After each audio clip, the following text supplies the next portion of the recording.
Hoy vengo a hablarte de cómo analizar tu analítica o cómo buscar determinados parámetros que te permitan saber cómo está funcionando tu eje tiroideo, esas hormonas tiroideas tan importantes tanto para el metabolismo como para el foco cognitivo. Ya sabes que en los últimos meses estoy hablando de cómo realizar interpretación un poco más profunda de determinadas patologías, del abordaje médico-deportivo para muchos de vosotros que hacéis deporte y queréis analizar esos parámetros más sensibles respecto a vuestro metabolismo, el rendimiento, casos clínicos que estoy trayendo. Y en el caso de hoy os voy a hablar de cómo interpretar analíticas y ser un poquito más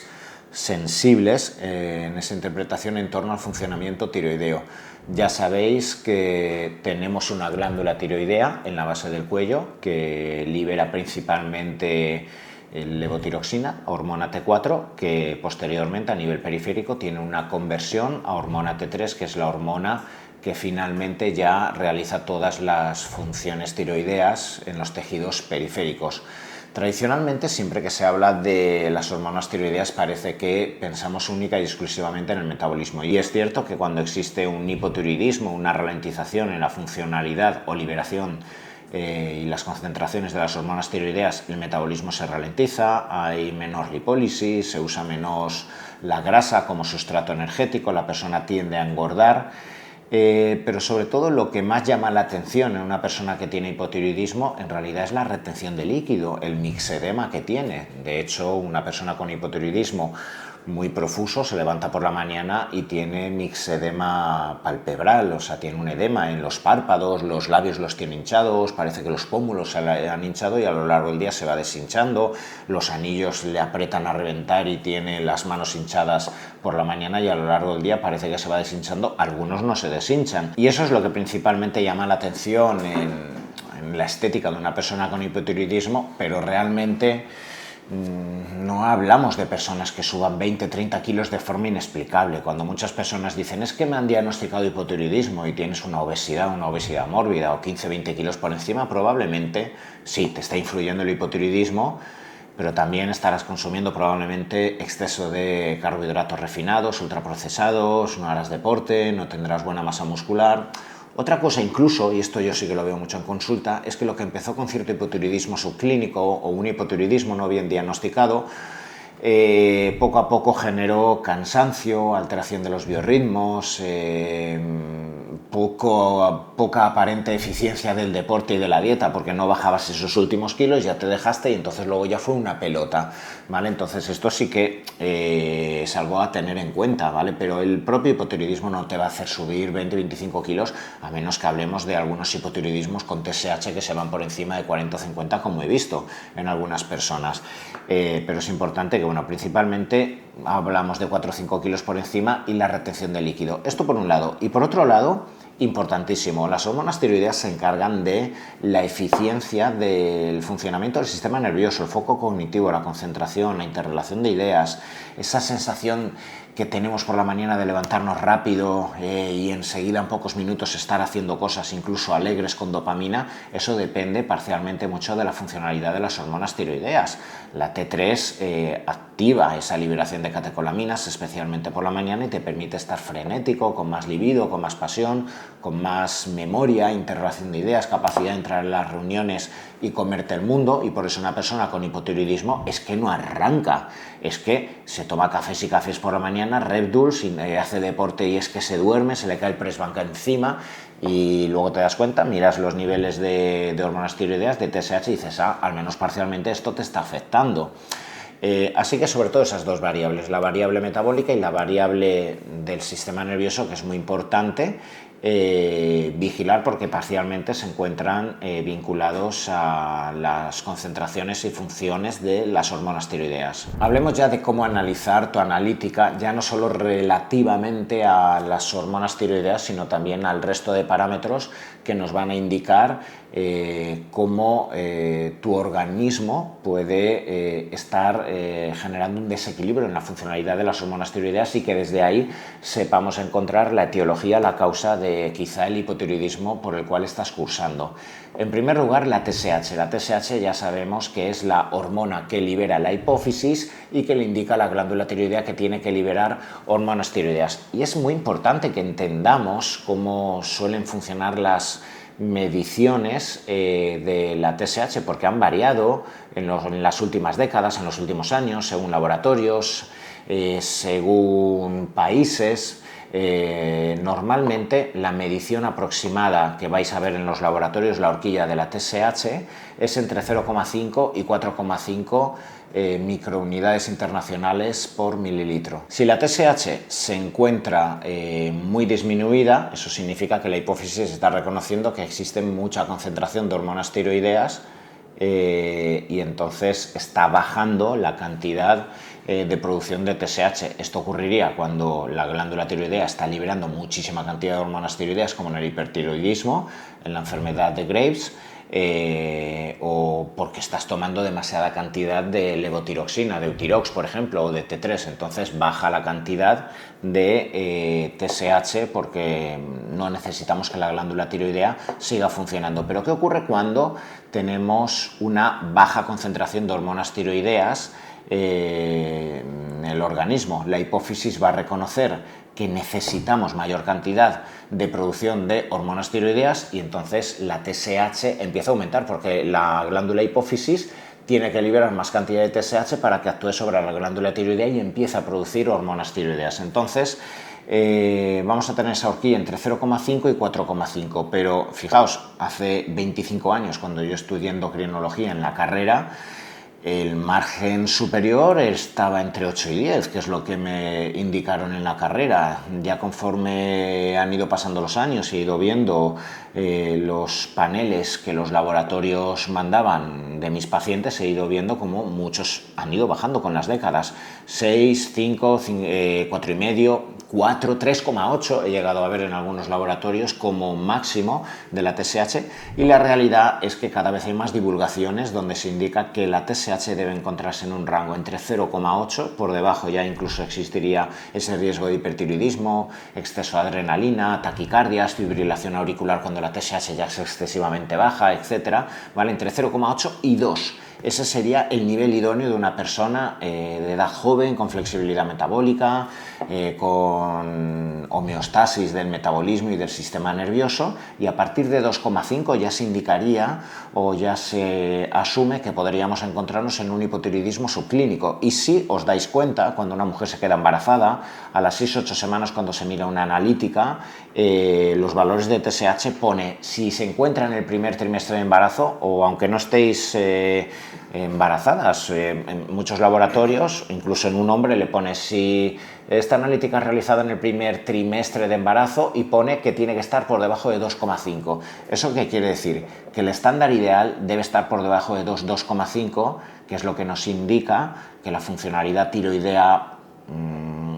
máxima está asegurada, tanto en una mujer embarazada, donde sabemos que es muy importante que las concentraciones adecuadas de la hormona tiroidea estén aseguradas para el desarrollo del tubo neuronal y para que no exista cretinismo al nacer el bebé, que esto es una patología que va a tener serias consecuencias neuronales de por vida, y en un deportista, en una persona que tiene que estudiar, en una persona que emocionalmente tiene que estar estable, etcétera, que no tiene que tener inflamación, que no queremos esa subida y bajada de líquidos que son incómodas, realmente la TSH tiene que estar en 1,8, 1,4, 2,1, ¿vale? Esporádicamente en algunas épocas con exceso de cortisol, alteración del sueño, 2,8, no hay que asustarse, pero cuando muchas veces nos vamos a un nivel de 4, de 4,5, de 5,5, incluso te dicen ven en 6 meses, a ver qué ocurre, y se te mantiene en ese nivel de 4,8, 5,5, y entiendo que muchos médicos tengan la prudencia de decir no es tan alarmante como para empezar ya a tomar hormona tiroidea o como para profundizar más.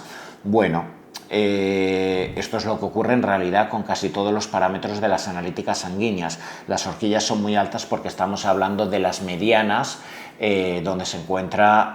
el vasto de la población, entre un 25 y un 75 de los percentiles, y asumimos que todo lo que se encuentre en esos rangos es normal, pero lo normal y lo frecuente no quiere decir que sea lo perfecto y lo más eficiente y lo perfecto para la correcta funcionalidad de la persona. Entonces, si queremos una correcta funcionalidad tiroidea, yo al menos con mis pacientes y muchos de mis colegas consideramos que la TSH idealmente debe estar por debajo de 2,5. Podemos mirar también las hormonas tiroideas, T4, T4 libre, T3, T3 libre. La T4 es muy sensible al estrés, al déficit calórico, al sobreentrenamiento, a 4 o 5 días de falta de sueño, se ve claramente cómo disminuye, una cetosis alargada donde estás en simpaticotonía con exceso de cortisol, etcétera, inmediatamente te baja la T4, aun teniendo la TSH bien, ¿vale? Entonces esto ya son indicios de qué está pasando o la antesala de qué va a pasar. La T3 a mí me gusta que esté en el rango medio hacia arriba dentro de las concentraciones que te marque el laboratorio, y esto nos indica pues que existe buena conversión en los tejidos periféricos y que el metabolismo y esas funciones neuronales están aseguradas. Estos serían los paneles relativos a la liberación de hormonas tiroideas, pero hay una hormona que no se suele mirar que también es tiroidea y es la T3 reversa. Como bien indica la palabra, es reversa o hormona tiroidea que funciona de forma antagónica a las acciones que tradicionalmente van a realizar las hormonas tiroideas, parando el metabolismo, parando o ralentizando la sensibilidad a la insulina, el metabolismo de las grasas y de los glúcidos, generando niebla mental, disminución de dopamina, cierta depresión, fluctuación emocional. Es algo que no se suele mirar, que en ocasiones podemos ver los niveles de TSH correctos, pero es que lo que está ocurriendo es que periféricamente, como existe inflamación, tormentas de citoquinas alargadas por sobreentrenamiento, exceso de esas citoquinas proinflamatorias, cortisol elevado, falta de sueño, etcétera, alteraciones metabólicas, el organismo, en lugar de hacer una conversión de T4 a T3, que es la que finalmente tiene que hacer las acciones coherentes en el organismo, genera una conversión de T4 a T3 reversa para hacer acciones antitiroideas y hacer que la persona se quede más en cama, esté más parada, ralentice el metabolismo y se asegure quizá la carga de grasa suficiente porque la persona se encuentra con un déficit calórico muy alargado en el tiempo. Entonces la T3 reversa se está elevando para que literalmente la persona incluso caiga en cierta depresión, le falte dopamina y se quede en casa, se resguarde y ya posteriormente a la semana salga. Si tú estás entrenando, si tú tienes unas oposiciones, si tú te encuentras en tu prime aparentemente a nivel empresarial, trabajando con foco cognitivo, te encuentras encantado, pero tu organismo se está inflamando, las consecuencias que tiene el organismo es que estás desequilibrando muchas rutas fisiológicas en tu organismo, el organismo te quiere parar, entonces se produce una conversión de T4 a T3 reversa y esto lo ves. Y en cierto modo quizá vas a entender por qué en las últimas semanas estás más cansado, no te concentras, tienes que tirar de más café y has visto que la TSH la tenías bien y a lo mejor es lo que solo te está mirando tu médico y estás con eutirosis y dices, ¿pero qué está pasando? Porque estaba bien hace 4 meses y me embarqué en proyectos, me puse a entrenar, me estaba quedando súper bien y ahora de repente es que voy cada vez peor? Pues quizá la T3 reversa la tenías muy bien hace 3 meses, la TSH sigue igual de bien, pero la T3 reversa se te ha ido por encima del máximo, tienes 2 asteriscos y lo que te está indicando el organismo es que pares y eso se soluciona relativamente bastante rápido cuando hay esos momentos de pausa. Hasta aquí hablamos de todo el eje tiroideo, pero ahora hablemos del resto de parámetros que tienes que mirar para saber el contexto de quizá por qué estás cayendo en un hipotiroidismo o un hipotiroidismo subclínico. En primer lugar, hablemos de los anticuerpos antitiroideos, antiperoxidasa, antitiroglobulina, que son autoanticuerpos que libera nuestro sistema inmune cuando se está equivocando. Esto ocurre, por ejemplo, en personas con celiaquía, en personas que tienen predisposición a enfermedades autoinmunes como lupus, esclerosis múltiple, personas que parece que existe cierto vínculo con enfermedad inflamatoria intestinal y hiperpermeabilidad intestinal, que no permeabilidad intestinal, que esto existe, por definición todos tenemos cierta permeabilidad intestinal, sino hiperpermeabilidad intestinal, de forma que están entrando excesiva cantidad de antígenos desde el intestino hasta el plasma sanguíneo y el organismo está generando una hiperproducción de anticuerpos, entre ellos autoanticuerpos, que en ese error acaban atacando nuestras propias estructuras, y estos dos autoanticuerpos, cuando los tenemos elevados, ya nos indican que el hipotiroidismo y esa elevación de TSH persistente que está teniendo la persona junto a los signos y síntomas clínicos paralelos al hipotiroidismo se están produciendo por una enfermedad autoinmune, la enfermedad de Hashimoto, que es una enfermedad ya crónica, que una vez ya te aparecen elevados los autoanticuerpos,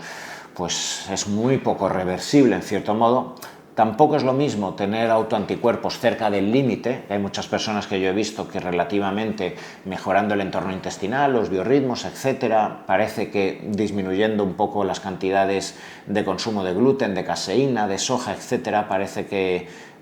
incluso, bueno, yo he tenido pacientes que han llegado a minimizar y hacer indetectables los autoanticuerpos y poder dejar el Euthyrox, pero he tenido personas que luego han rebotado o que no han mejorado nada porque esos autoanticuerpos incluso han llegado a niveles de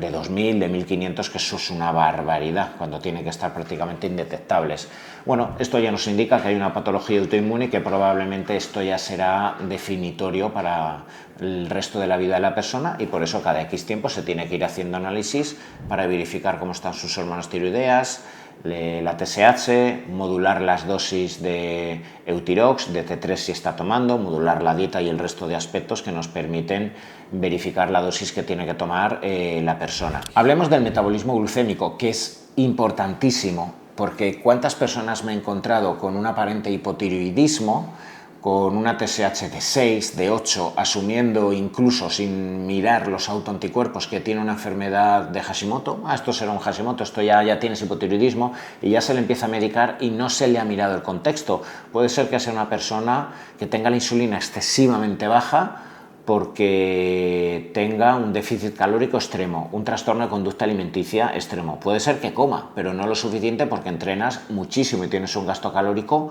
brutal. Puede ser que tengas una sensibilidad a la insulina brutal porque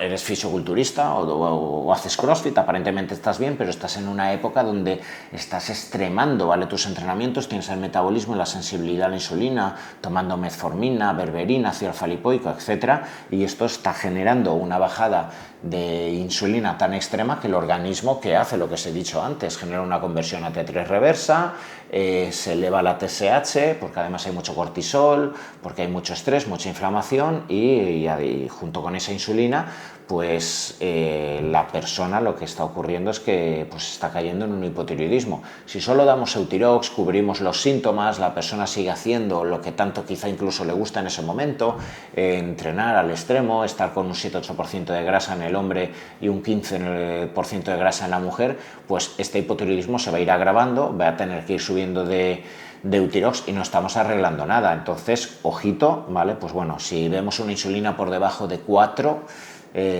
niveles de 2, de 1.5 como me he llegado a ver, pues bueno, esto probablemente va a causar tarde o temprano un descenso de la T4, un aumento de la TSH,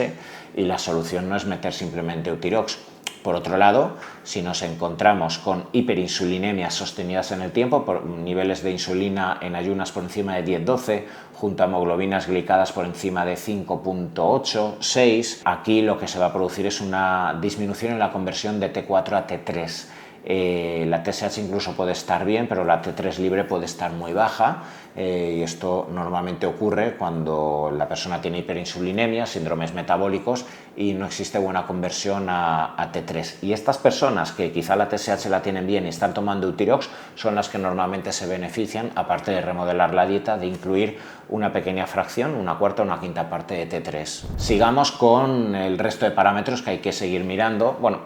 hay que mirar el metabolismo, sobre todo porque si eres una persona diagnosticada ya de hipotiroidismo, probablemente el perfil metabólico, lipídico lo tengas mal, el HDL quizá lo tengas bajo, el LDL lo tengas alto, la ApoB la tengas alta, triglicéridos altos por acumulación de grasa visceral, probablemente incluso las transaminasas puede ser que las tengas altas porque se está generando cierta esteatosis hepática, hígado graso por esa acumulación de grasa visceral, hipertensión. Hay que vigilar todo esto porque si tienes un hipotiroidismo pero todo esto sigue estando mal, tendrás que hablar con tu endocrino. Tampoco pasar por polimedicación por cada uno de todos estos signos y parámetros que estén desequilibrados, porque en muchas ocasiones habrá que mejorar la dieta y habrá que mejorar quizá la funcionalidad del Eutirox o de la T3 que estás tomando. Y hay que mirar otras hormonas del estrés, la prolactina, especialmente en la mujer. Una prolactina que claramente esté bien diagnosticada. Sabemos que hay muchos falsos positivos por estrés, porque el día de antes hiciste mucho entrenamiento, etcétera, no has dormido, pero bueno, una prolactina que en dos valoraciones esté por encima de 30-35, casi seguro te va a generar cierto hipotiroidismo y ralentización en la funcionalidad de la hormona tiroidea. Se te va a ir la TSH casi seguro ya esos niveles de 3.4, 4.2, una prolactina de 34, y quizá tu médico no te dice nada de la TSH y tú estás cansada, estás agobiada, la prolactina alta ya genera bajada de dopamina porque son antagonistas, entonces estás con cierta depresión. Entonces aquí hay que vigilar todo, bajar la prolactina. Tu médico te puede decir con agonistas dopaminérgicos como la cabergolina, puede ser que en esos momentos pues con precursores tiroideos o una mínima cantidad de Eutirox salvemos la situación, que bajes el estrés, que duermas, etcétera, pero esto hay que mirarlo, al igual que el cortisol. Un cortisol excesivamente elevado, al igual que la prolactina, puede generar disminución en la liberación de hormonas tiroideas, el organismo es como que se para, aumenta la TSH y puedes caer en un hipotiroidismo.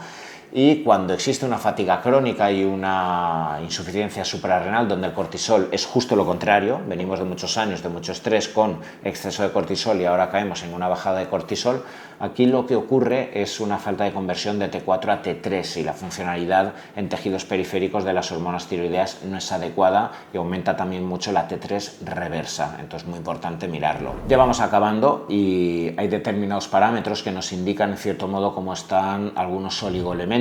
¿vale? Por ejemplo la ferritina, esto especialmente